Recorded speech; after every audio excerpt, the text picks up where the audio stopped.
matin-là, à l'occasion de la Journée internationale du travail créée en 1889, les ouvriers avaient porté leurs revendications à la mairie de Fourmies. Dans l'après-midi du 1er mai 1891, a été organisée une manifestation où se mêlaient les travailleurs et leurs familles. Ah oui, donc Monsieur Coccurac, Monsieur Payat, Christelle Payat Mademoiselle Payat et Monsieur Schuller, vous pouvez m'expliquer pourquoi aujourd'hui vous n'êtes pas allé donner vos cahiers de revendication en mairie? Alors pourquoi on n'est pas donné nos cahiers de revendication à la mairie?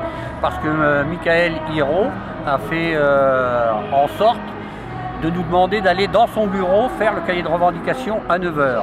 Or ça, c'était pas la tradition à Fourmies, c'était de le faire à la salle polyvalente, comme d'habitude depuis le temps que moi je fais du syndicalisme à Fourmies, ça s'est toujours passé comme ça. Donc on l'a rencontré le 24 avril, il nous a accordé un entretien qui a duré 50 minutes, c'était cordial, et on lui a exposé nos raisons, il nous a exposé les siennes aussi, et il nous a dit qu'il nous répondrait, qu'il nous donnerait sa réponse. Or sa réponse, on l'a reçue mardi matin, par la poste. Comme quoi, il maintenait sa position, mais au lieu de le faire dans son bureau, il le faisait dans le hall de la mairie pour que le public y soit présent et la presse. Et ça vous convenait pas non plus? Non.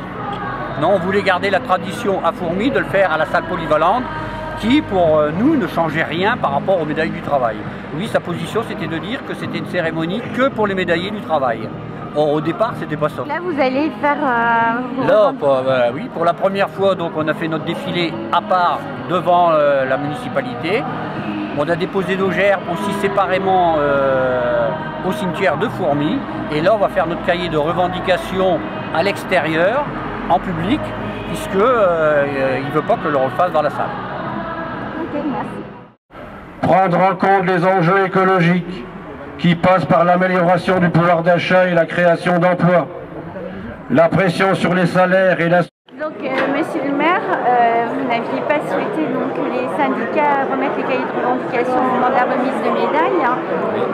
Finalement, ils ont décidé, vous leur aviez proposé de venir en mairie ce matin? Dans le hall d'honneur de l'hôtel de ville. Ils ne sont pas venus? Ils ne sont pas venus, on les a pourtant attendus, la presse était présente, on pouvait accueillir le public, comme ça se faisait en 1891. Voilà. Oui, ça, je renoue avec la tradition. Voilà, c'était donc tout le monde devrait s'en féliciter. Oui, comme vous avez rappelé dans votre discours, en 1891, les ouvriers avaient été accueillis dans le bureau du maire. Tout à fait. Le matin du 1er mai. Là, je leur proposais le hall d'honneur de la mairie, avec un pupitre et une sono pour être bien entendu. Votre réaction alors Moi, je suis quelque peu déçu qu'ils aient fait la lecture devant le parvis du théâtre au même moment que la remise des médailles. Je trouve que c'est un manque de respect vis-à-vis des gens que j'ai médaillés. Ils auraient pu le faire ou avant ou bien après, c'est tout. Le dialogue est difficile alors avec les syndicats? Mais non, mais moi je les ai reçus. J'ai reçu ceux qui avaient demandé. J'ai reçu Ghislaine Baudin hier dans mon bureau. On a échangé pendant près d'1 heure.